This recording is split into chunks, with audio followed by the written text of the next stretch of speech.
కేంద్రంలోని బీజేపీ ప్రభుత్వం ఓటు చోరీ కుట్రను అడ్డుకుంటామని కరీంనగర్ డీసీసీ అధ్యక్షులు ఎమ్మెల్యే మేడిపల్లి సత్యం అన్నారు.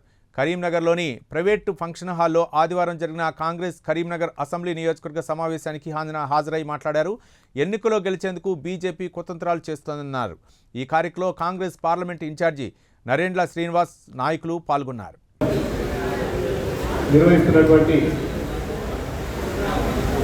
స్పెషల్ ఇంటెన్సివ్ రివిజన్ కార్యక్రమంలో భాగంగా కరీంనగర్ అసెంబ్లీ నియోజకవర్గంలో జరుగుతున్నటువంటి బిఎల్ఎస్ ట్రైనింగ్ కార్యక్రమానికి అధ్యక్షత వహిస్తున్న మిత్రులు, కరీంనగర్ కార్పొరేషన్ కాంగ్రెస్ కమిటీ అధ్యక్షులు, స్థానిక కార్పొరేటర్ అంజన్ కుమార్ గారు, ఈ కార్యక్రమానికి ప్రదేశ్ కాంగ్రెస్ కమిటీ నుంచి సమన్వయం చేస్తున్నటువంటి సోదరులు, పెద్దలు నమిత శ్రీనివాస్ గారు, Satavahana urban development authority chairman Komatireddy Narender Reddy గారు, మాజీ ప్రభుత్వ విప్ పెద్దలు ఆరపల్లి మోహన్ గారు, జిల్లా గ్రంథాలయ సంస్థ చైర్మన్ సోదరులు సంత మల్లేష్ గారు,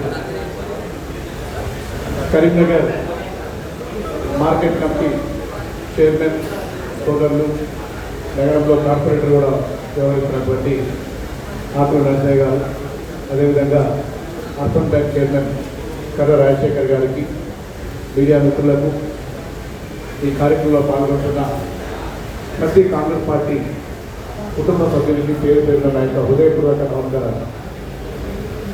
భారత ఎన్నికల సంఘం అన్ని రాష్ట్రాల్లో చేస్తున్న విధంగా మన రాష్ట్రంలో కూడా ఈ ప్రక్రియ చేపట్టింది. ఈ ప్రక్రియ వెనుక భారతీయ జనతా పార్టీకి సంబంధించినటువంటి ఒక హిడెన్ ఎజెండా తోటి ఈ ప్రక్రియను చేపట్టడం జరిగింది. మనం ఇటీవల జరిగినటువంటి పశ్చిమ బెంగాల్ ఎన్నికలు చూసాం. మమతా బెనర్జీ లాంటి నాయకురానికి అక్కడ తిరుగులేదు. ఎప్పుడు ఎన్నికలు వచ్చినా, ఎన్నిసార్లు ఎన్నికలు వచ్చినా మమతా బెనర్జీ గారే ముఖ్యమంత్రి అవుతారన్నటువంటి ప్రతి ఒక్కరి పర్సెప్షన్ చేంజ్ చేసి ఒక కుట్రపూరితంగా దాదాపు 80-90 లక్షల ఓట్లను తొలగించి అక్కడ ఎన్నికలు ఏ విధంగా తారుమారు చేసినామో ఇటీవల ఎన్నికల ఫలితాలు చూస్తామని కష్టపడుతుంది.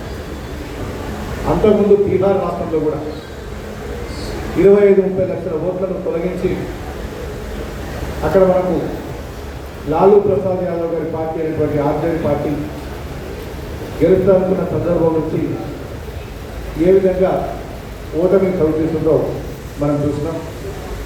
భారతీయ జనతా పార్టీకి ఒక హిడెన్ ఎజెండా పెట్టుకొని కాంగ్రెస్ పార్టీ భావజాలంలో దగ్గర సెక్యులర్ భావజాలం ఉన్నటువంటి ఓట్లను టార్గెట్గా చేసుకొని వాళ్ళు ఏం ప్రశ్నించరు, వాళ్ళ ఓట్లను తొలగించినా ఏం కాదని ఒక భావనతోటి అట్లా ముందుపై కొంత సక్సెస్ అవుతున్నారు. మన తెలంగాణ రాష్ట్రంలో కూడా ఈ ప్రక్రియ వల్ల గ్రామీణ నియోజకవర్గాలు పెద్దగా ఎఫెక్ట్ కాదు.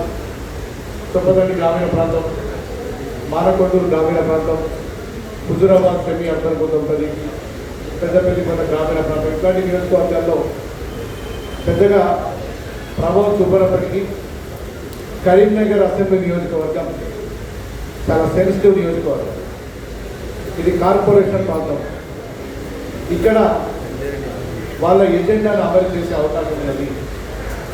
నేను దయచేసి మీ అందరికీ ఒకటే చెప్తున్నా, మనం మొన్న జరిగినటువంటి కార్పొరేషన్ ఎన్నికల్లో మనం పోటీ చేసినటువంటి అభ్యర్థులు ఏ విధంగా అయితే ఇంటింటికి ఒక 3-4 సార్లు వెళ్ళి ఓటును అభ్యర్థించిండ్రో,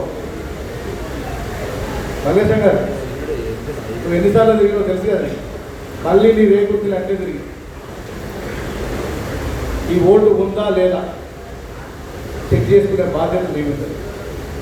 మీరే కాకుండా పోటీ చేసిన అభ్యర్థులు అందరూ ఉన్నారు. ఇక్కడ 66 డివిజన్లల్లో మనకు పోటీ చేసిన అభ్యర్థులు ఉన్నారు. ప్రతి ఒక్కరు కూడా ప్రజల్లో తిరిగితే నష్టపోయేది ఏముండదు. 1-2 సార్లు వెళ్ళి ఈ ఓటు ఉందా లేదా చెక్ చేసుకుంటే మనకు మంచి ఫలితాలు వస్తాయి. మొన్న కూడా కార్పొరేషన్ ఎన్నికల్లో కరీంనగర్లో కాంగ్రెస్ పార్టీ గట్టి పోటీ ఇచ్చింది. వచ్చే అసెంబ్లీ ఎన్నికల్లో కరీంనగర్ సీటును మన కాంగ్రెస్ పార్టీ గెలుస్తుంది. ఈ రాష్ట్రంలో రేవంత్ రెడ్డి గారి నాయకత్వంలో వచ్చే శాసనసభ ఎన్నికల్లో కరీంనగర్ సీటును మనం గెలవబోతున్నాం. కరీంనగర్ సీటును గెలవాలంటే ఇక్కడ కూర్చున్న బిఎల్ఏలు, ముఖ్య నాయకులు, ఈ వేదిక మీదటువంటి నాయకుల వల్ల ఇది ఖచ్చితంగా మీ చేతుల్లో ఉంది. మీరందరూ కనుక కష్టపడి గెలవాలని ఒక చీలుంటే గెలవడం పెద్ద సమస్య కాదు. ప్రతి ఒక్కరు కూడా ఎస్ఐఆర్ ప్రక్రియలో పాల్గొని మీకు ఏదైనా ఇబ్బందులు ఉందంటే మేమందరం వేదిక మీద ఉన్నటువంటి అందరం ఉన్నాం. ఇన్ఛార్జి రాజేంద్రరావు గారు ఉంటారు, మా నరేందర్ రెడ్డి గారు ఉంటారు, అనంత్ కుమార్ గారు ఉంటారు, మా మోహన్ ఉంటారు, దత్తపల్లి గారు ఉంటారు, మనకైనా సలహాలు సూచనలు ఇస్తారు.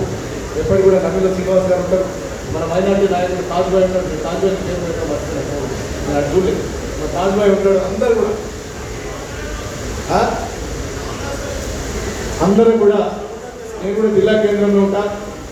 మనకు డీసీసీ ఆఫీస్ కూడా ఒక హెల్ప్ డెస్క్ ఉంటుంది. మీకు ఏ సమస్య ఉన్నా డీసీసీ కార్యాలయాన్ని సంప్రదించండి, మమ్మల్ని సంప్రదించండి. వేదిక మీద నన్ను మీకు ఎప్పుడు కూడా వెళ్ళవేళ మీకు సహాయకరంగా ఉంటామని చెప్తూ వరాల నరసింహ గారు తిరుగుతున్నాం అసలు ప్రక్రియలో ఒక్క ఓటు కూడా తొలగించకుండా చూస్తున్న బాధ్యత మేము ఎలా తీసుకోవాలి. ప్రతి ఒక్క కార్పొరేటర్ పోటీ చేసినటువంటి అభ్యర్థులు ప్రతి ఒక్కరు కూడా మీరు అందరూ తీసుకొని ఈ కార్యక్రమాన్ని ఇంత పెద్ద ఆర్గనైజ్ చేసినటువంటి నాయకులందరూ కూడా పేరు పేరున్న నాయక కృతజ్ఞతలు. మీరు అన్నిలో భాగంగా ఒకటి గల్ఫ్లో ఒక యాక్సిడెంట్ చనిపోయిన డెడ్ బాడీ వచ్చింది, నియోజకవర్గం పోవాల్సింది. నేను మళ్ళీ ఒక గంట తర్వాత వచ్చి జరిగితే అప్పటి వరకు ఈ కార్యక్రమం ఈ విధంగానే కొనసాగుతుంది. Thank you.